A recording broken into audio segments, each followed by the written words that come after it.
Buenos días, soy Alex Dai y hoy vamos a hacer un anexo al capítulo que vimos ayer, cuánto dinero cuesta comprar una vivienda y vimos también cómo calcularlo. Hoy vamos a hablar de la tributación en el impuesto de transmisiones patrimoniales y sobre el impuesto de actos jurídicos documentados. Comenté ayer que haría este capítulo simplemente para ver una serie de bonificaciones que podemos llegar a obtener si cumplimos una serie de requisitos. Así también nos va a ayudar a la hora de hacer el cálculo con la herramienta que os dejé.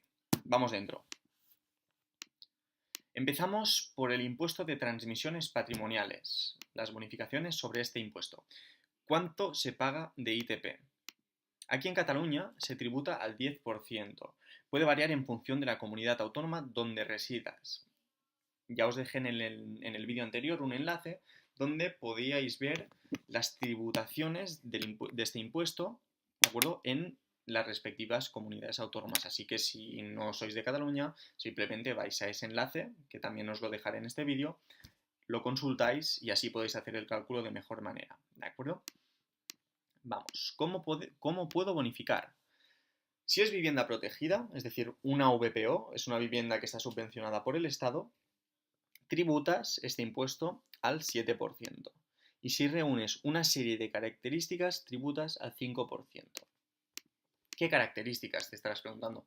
Pues vamos a verlo. ¿Qué características debo reunir para bonificar el 5%? Es decir, que en vez de pagar aquí en Cataluña un 10%, pagaría un 5%. Pues lo he decidido dividir en grupos, porque de esta manera será más sencillo entenderlo.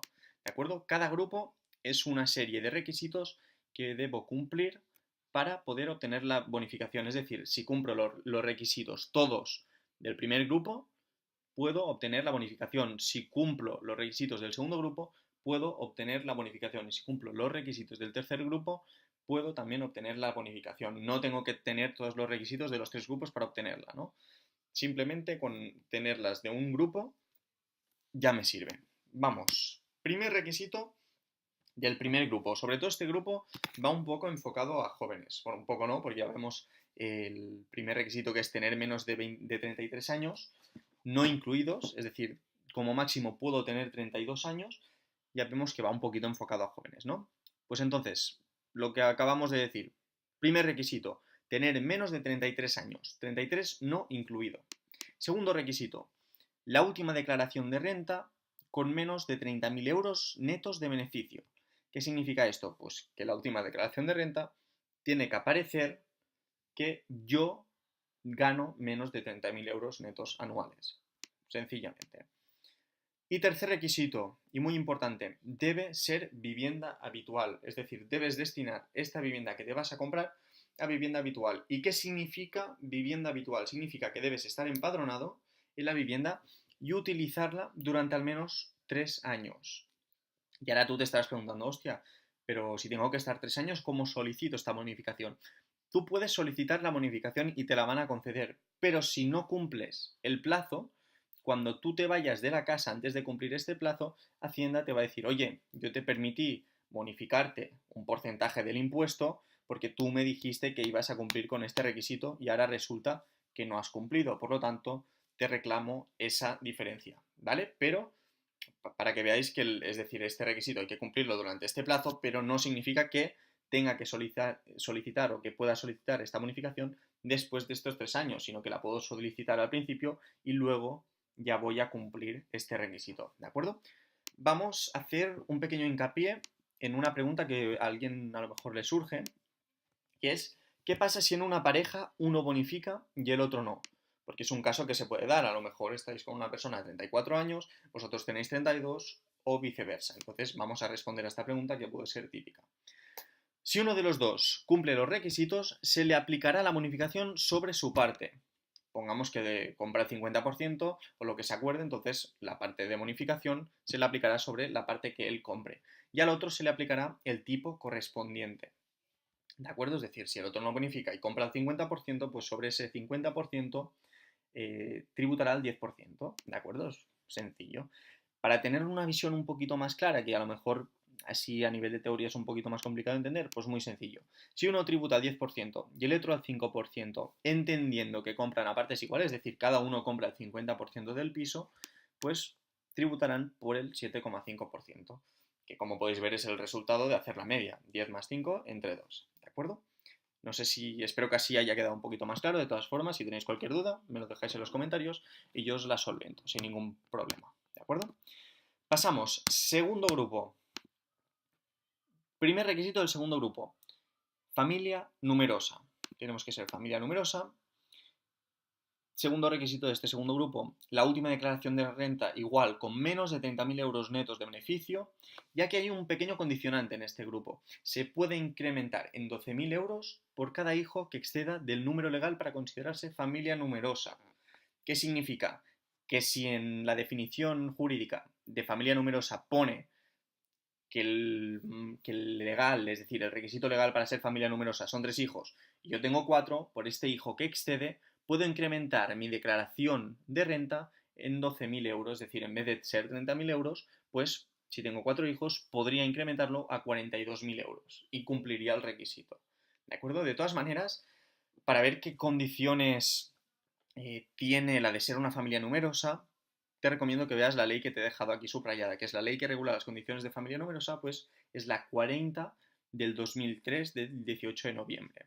Léete el artículo, es muy sencillo de entender y está todo especificado si es el caso de que tú eres una familia numerosa o quieres ver cuál es la definición de familia numerosa. ¿De acuerdo? Tercer requisito del segundo grupo. La vivienda que te compres o que os compréis debe ser destinada a vivienda habitual. Lo que he explicado antes, debes estar empadronado en la vivienda y utilizarla durante al menos 3 años. Pasamos al tercer grupo.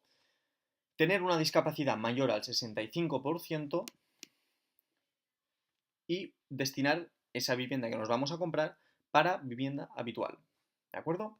Muy sencillo este tercer grupo. Y estos básicamente son los grupos para poder bonificar en ITP al 5%. Es decir, en vez de pagar ese 10%, pasaríamos a pagar el 5%. ¿De acuerdo? Vamos al otro impuesto, el de actos jurídicos documentados. El impuesto se aplica sobre la escritura de compraventa en el caso de obra nueva y sobre la concesión de un préstamo hipotecario, ¿de acuerdo? Esto es un poquito de teoría, recordemos. Vamos de hecho a verlo, ahora cuando pasemos este punto, vamos a ir a la herramienta que os enseñé ayer y lo vamos a repasar. Recordemos que el actos jurídicos documentados, el impuesto de actos jurídicos documentados, se aplica en 2 puntos. En la concesión de préstamos hipotecarios, es decir, cuando a mí me conceden un préstamo hipotecario, y en la compraventa de una obra nueva, en la escritura de compraventa de una obra nueva. ¿De acuerdo? Vamos a verlo un segundito, salgo de aquí, lo tenía preparado ya. ¿Qué significa en la escritura de compraventa de una obra nueva? Como podemos ver, esto es obra nueva, recordamos, a ver si lo puedo poner en grande, vale. Esto es cálculo de gastos de inmueble de obra nueva. Vemos que aquí está el IAJD en la escritura de compraventa, pero en cambio, en las segundas transmisiones no hay impuesto de actos jurídicos documentados en la escritura de compraventa. Eso es lo que os quiero decir, ¿de acuerdo? En cambio, como podéis ver en la hipoteca, sí que está el impuesto de actos jurídicos documentados, que recordamos que era un impuesto que se pagaba sobre la responsabilidad hipotecaria, que no era más que la suma de intereses de demora, más intereses ordinarios, más valor del principal, es decir, valor total del préstamo, esa suma, ¿de acuerdo? Entonces se le aplicaba ese porcentaje al que tú tributas sobre la suma total de estos intereses y más el valor del préstamo. No os liéis con esto, simplemente tenéis que conocer las bonificaciones para haceros una idea. Recordad que aquí ya teníais la fórmula hecha, ¿de acuerdo? Así que no os liéis con esto, era simplemente comentarlo. Entonces, como podemos ver, el actos jurídicos documentados está en la concesión de los préstamos. Tenemos que tributar por esta responsabilidad hipotecaria, tanto en la obra nueva como en las segundas transmisiones, ¿vale? Porque esto simplemente es la hipoteca. Pero para que veáis la diferencia entre segundas transmisiones, aquí no hay actos jurídicos documentados. Recordamos, segunda transmisión no hay impuesto de actos jurídicos documentados en la escritura de compraventa. En cambio, en la obra nueva sí que aparece impuesto de actos jurídicos documentados, ¿vale? Estos son los dos casos en que se aplica. Escritura de compraventa de una obra nueva y escritura de hipoteca de obra nueva o de segunda transmisión, ¿de acuerdo? Volvemos al vídeo, un segundito. Perfecto. tiene que aparecer todo otra vez. Vale. Pasamos. ¿Cuánto se tributa de IAJD, de Impuesto de Actos Jurídicos Documentados? En Cataluña se tributa al 1,5%. Recordamos que esto es lo mismo que el ITP. Tenéis que mirar en vuestra comunidad autónoma por cuánto se tributa y por cuánto se puede bonificar. ¿De acuerdo? En este caso, en Cataluña, yo lo pongo porque es con el que más trabajo, es el 1,5%. Entonces, ¿cómo puedo bonificar este impuesto? ¿Qué requisitos me piden? Pues los tres grupos anteriores que hemos comentado en el impuesto de transmisiones patrimoniales coinciden en requisitos para las bonificaciones del impuesto de actos jurídicos documentados en la concesión de préstamos hipotecarios, no en la escritura de compraventa de obra nueva, sino estos tres grupos anteriores me van a bonificar en la concesión de préstamo hipotecario, ¿sí? ¿Cuánto bonificaré si cumplo los requisitos en concesiones de préstamos hipotecarios? Es decir, si cumplo estos requisitos a la hora de que me concedan este préstamo hipotecario, ¿cuánto voy a bonificar? Pues en Cataluña bonificas un 1%. Es decir, que pasarías a pagar el 0,5% en vez de este 1,5% que hemos visto arriba. ¿De acuerdo? Lo mismo que antes. Si uno de los dos bonifica y el otro no, se hace la media, que en este caso sería un 1%. ¿De acuerdo? Se suma el 1,5 más el 0,5 y se divide entre 2 y sale 1%. ¿De acuerdo? Que sería la media en que tendríais que tributar entre los dos si uno bonifica y el otro no. ¿Puedo bonificar impuesto de actos jurídicos documentados por la compra de una vivienda de obra nueva?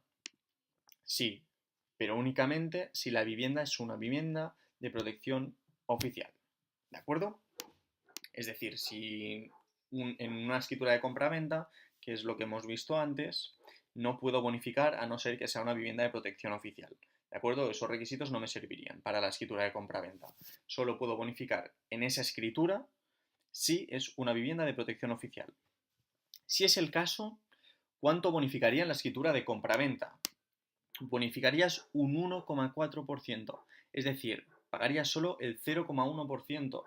Si antes hemos dicho que era un 1,5%, pues pasas a pagar de ese 1,5% al 0,1%.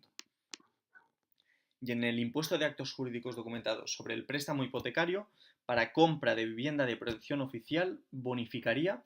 En este caso sí que bonificarías, ¿de acuerdo? Recordamos que antes la bonificación era hasta el 0,5, pero en el caso de vivienda de protección oficial, si a mí me conceden un préstamo para compra de vivienda de protección oficial, bonifico y en vez de pagar como mínimo ese 0,5%, puedo llegar a pagar solo el 0,1% sobre la responsabilidad civil del préstamo. ¿De acuerdo? No os liéis. Lo que hemos visto antes era para los préstamos hipotecarios en general y esto es únicamente para los préstamos hipotecarios concedidos para la compra de una vivienda de protección oficial. ¿De acuerdo? Es importante. Y bueno, esto es un poco la tributación sobre estos dos impuestos. Espero que te haya ayudado. Y si ha sido así, pues un me gusta me ayuda mucho. Me ayuda mucho, ¿de acuerdo? Si tienes cualquier duda, me lo dejas en los comentarios y nos vemos.